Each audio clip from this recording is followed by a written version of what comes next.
Quelles politiques les États membres de l'Union africaine doivent-ils mettre en œuvre pour réduire l'impact de Covid-19 sur les entreprises africaines et soutenir l'entrepreneuriat et le développement du secteur privé pour des emplois productifs pour les femmes et les jeunes? Comment améliorer la collaboration publique-privée pour une opérationnalisation réussie de la ZLECAf en vue de stimuler le commerce intra-africain, de stimuler la croissance économique et de repositionner l'Afrique dans le contexte mondial? Quels impacts possibles de la Covid-19 sur le lancement de cette initiative? Cette plateforme de dialogue aura permis d'engager une réflexion profonde en vue d'améliorer la résilience des entreprises africaines et encourager une reprise durable grâce à un secteur privé dynamique, moteur de croissance qui générera des emplois décents et créera des opportunités accrues de croissance plus inclusive et durable en Afrique dans la période post-Covid-19. Ce panel enrichissant de haut niveau a vu la participation d'intervenants de renom dont M. Mohamed Abou Elan, du groupe Cléopâtre basé en Égypte. M. Idrissa Nassa, PDG du groupe Cori Bank basé au Burkina Faso. M. Thierry Rajo-Ona, cofondateur et associé directeur de FTHM Consulting Madagascar et président GEM. Madame Ifeyinwa Ugochukwu, président directeur général de la Fondation Tohonyi et Lumelu. Dr Edem Zogenu, président du comité exécutif de Afro-Champion Initiative. M. Salimou Bamba, directeur général de l'agence Côte d'Ivoire PME. Ce panel d'experts provenant d'entreprises privées ainsi que d'organisations philanthropiques africaines et de structures gouvernementales appuyant le secteur privé ont apporté les éclairages attendus afin de mieux appréhender l'impact de la crise sur le secteur privé et d'engager un dialogue en vue de proposer des réponses politiques au niveau national, régional et continental pour atténuer l'impact de la crise sur les entreprises et les économies africaines. Ce panel de haut niveau a d'ailleurs été animé par Dr. Patrick Nzana Olomo, responsable des politiques du département des affaires économiques de la Commission de l'Union africaine. Débutant la série des interventions, M.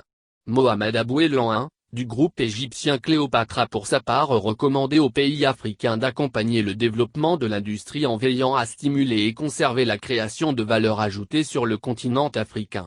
De ce fait, il a encouragé les gouvernements à mettre en place des programmes de soutien aux PME liés à la crise de la Covid-19. M.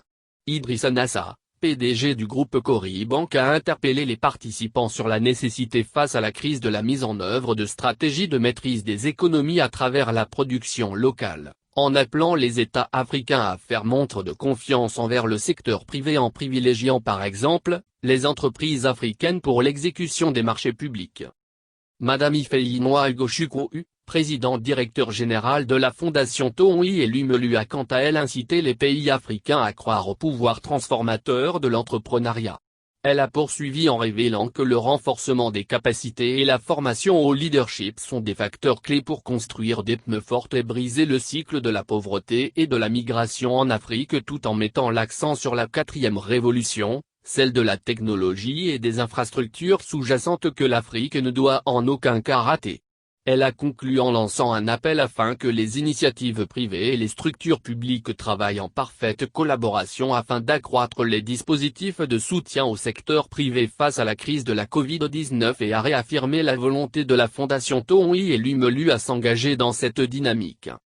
Dr Edem Zogenu, président du comité exécutif de Afro-Champion Initiative a souligné que le renforcement de la résilience face à la crise de la Covid-19 ne peut se concrétiser qu'en tirant parti de l'innovation et en travaillant à accroître l'émergence de champions économiques au travers de pôles économiques, clusters, afin d'affiner les productions locales aux normes internationales.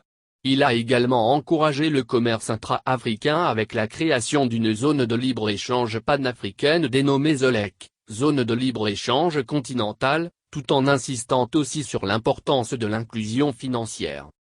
Parmi les représentants de structures gouvernementales, le directeur de l'agence CIPM, M. Salimou Bamba, a expliqué comment son pays, la Côte d'Ivoire a mis en place un instrument de financement des PME affectés par la crise en plus de mesures parallèles telles le report du paiement des factures d'eau et d'électricité pour les populations affectées par la crise de la Covid-19, la suspension des contrôles fiscaux ou encore l'accélération du paiement de la dette intérieure en particulier pour les PME et les TPE. En effet, à la faveur de la crise due à la Covid-19 ayant fortement impacté les entreprises, la Côte d'Ivoire a instauré un plan de riposte économique visant à maintenir l'outil de production, préserver les emplois, soulager leur trésorerie et favoriser une relance rapide des activités. Ce plan doté d'une enveloppe globale de 1700 milliards de CFA représentant 5% du PIB national permet de venir en appui aux ménages à travers le fonds de solidarité d'une valeur de 170 milliards de CFA. Aux entreprises ayant un chiffre d'affaires supérieur à 1 milliard à travers le fonds de soutien aux grandes entreprises d'une valeur de 100 milliards. Aux acteurs de l'informel à travers le fonds d'appui au secteur informel d'une valeur de 100 milliards. Ainsi qu'aux PME à travers le fonds de soutien aux PME d'une valeur de 150 milliards de FCFA. Les PME ivoiriennes représentant 98% du tissu économique national ont été affectées par la crise à l'instar des autres pays du monde, notamment dans les secteurs de l'agriculture d'exportation, l'industrie, le commerce, les BTP, le tourisme, l'hôtellerie, la restauration et le transport.